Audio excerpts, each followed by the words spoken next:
أهلا بكم أعزائي المشاهدين في هذه الحلقة من علم المصريات. اليوم أشرح كنيسة تعتبر من أقدم الكنائس اللي موجودة داخل القطر المصري،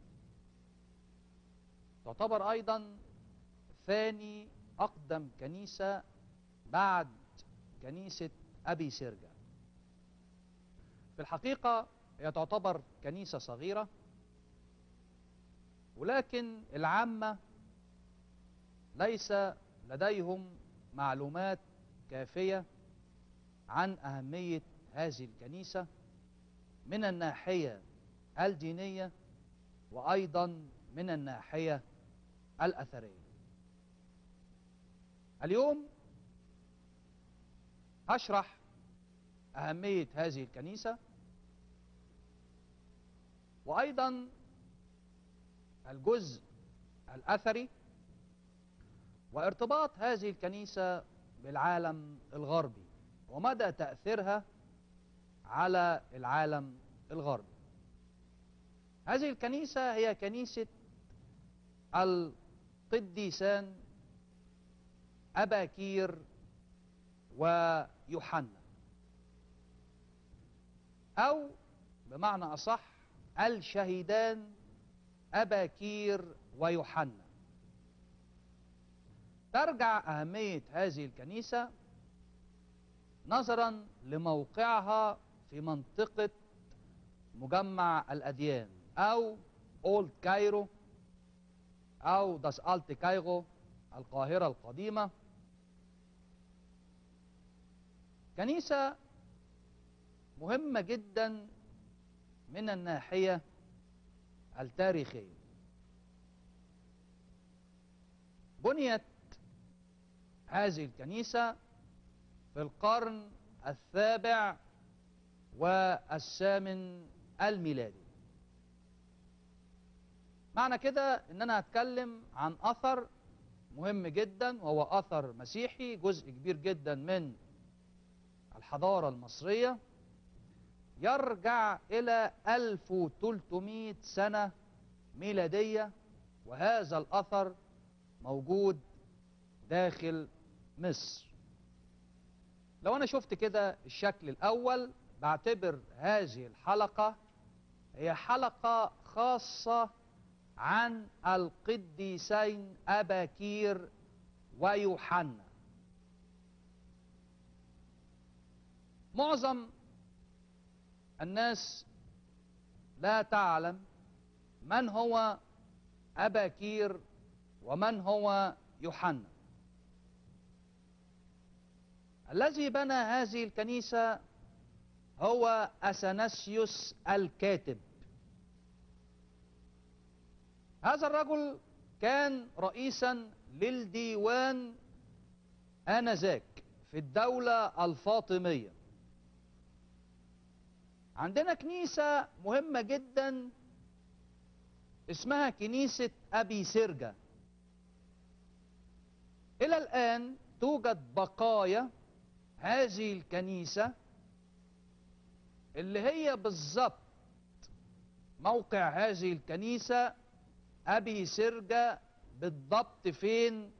داخل مجمع الأديان.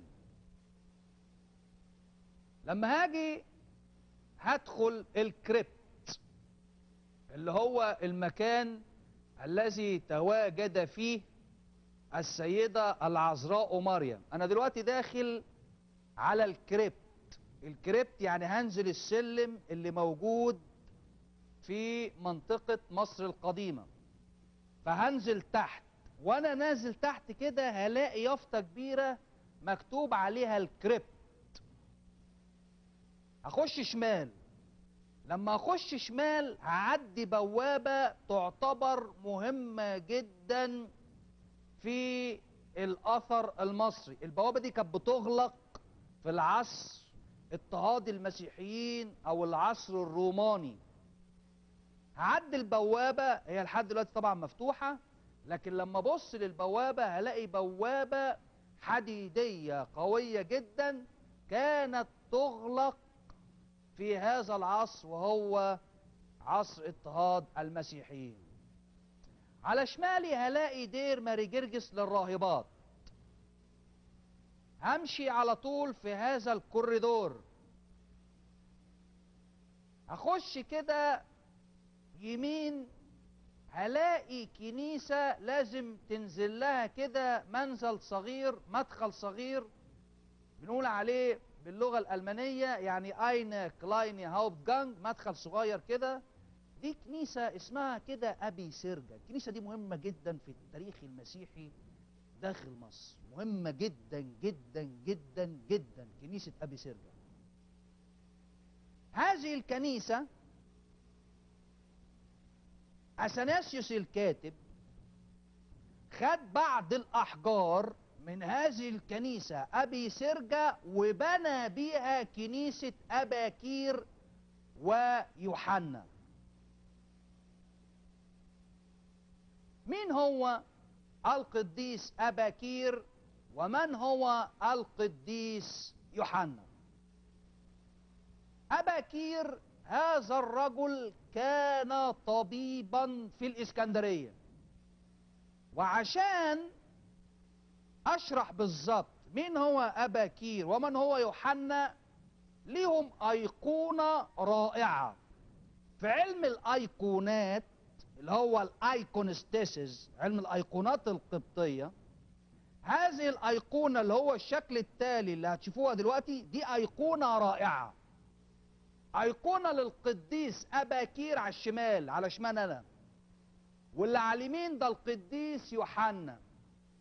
اللي رسم هذه الأيقونات داخل الكنيسة الشهيدين للقديس يوحنا وأباكير هو الرسام الفنان القبطي أناستاسيوس الرومي.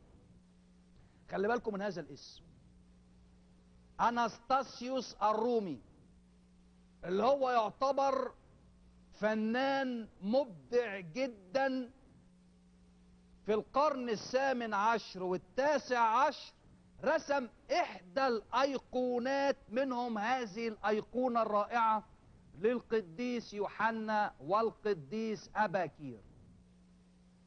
أباكير هذا الطبيب الناجح جدا في الإسكندرية بالقطر المصري، كانت له علاقة وطيدة جدا مع المسيح، وإذا به آنذاك جميع المرضى يأتون إلى عيادته، فكان النتيجة إنهم بيتم شفائهم. فكان بيستخدم الصلاة وكان بيستخدم العلاج. ذاعت صيته في جميع أرجاء ليس فقط مصر بل أيضا مصر، سوريا، الأردن، العراق. من شهرته المرضى بدأوا يأتون إليه في عيادته بالإسكندرية. الأطباء زمايله حقدوا عليه، حسدوا. آنذاك كان في العصر الروماني، والعصر الروماني أو الرومان امباير، الإمبراطورية الرومانية، كان في اضطهاد للمسيحيين قوي جدا اللي هو الكريستيان بيرسيكيوشنز. ففي هذا الاضطهاد الأطباء قدموا شكوى للوالي وقالوا إن هذا الطبيب هو مسيحي. بناء عليه الوالي آنذاك في الإسكندرية أصدر قرار بالقبض على أباكير هذا الطبيب المسيحي الناجح في الإسكندرية. فر هاربا من الإسكندرية، اتجه إلى سيناء أو بمعنى أدق صحراء سيناء. اتجه إلى هناك. المرضى بدأوا يتوجهون إلى الإسكندرية للسؤال عنه. عرفوا ان هو مختبئ في صحراء سيناء، ذهبوا اليه، وايضا ذاع صيته، كان بيصلي للمرضى، علاقته وطيدة قوية جدا برب المجد يسوع. اصبحت شهرته في جميع اقطار القطر العربي، يتكلمون عن أباكير. لذلك المرضى عندما أغلق عيادته بالإسكندرية ابتدى المرضى يتوجهون إلى صحراء سيناء طلبا صلاته للشفاء. آنذاك كان يوجد في الجيش العراقي ضابطا عراقيا يخدم في الجيش العراقي، هو يوحنا. هذا الرجل الشاب الجندي في الجيش العراقي كانت ايضا له علاقة وطيدة مع رب المجد يسوع. سمع عن أباكير وهو في العراق من المرضى اللي تم شفائهم بصلاة هذا الشاب الطبيب في صحراء سيناء. بناء عليه جاء من العراق وسكن الاثنان في قلاية واحدة في هذه الكنيسة الرائعة اللي هي كنيسة القديسان أباكير ويوحنا. نشوف الشكل التالي. هذه الأيقونة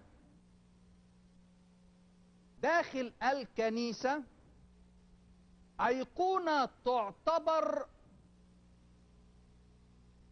أيقونة من الفن القبطي اللي هو رسمها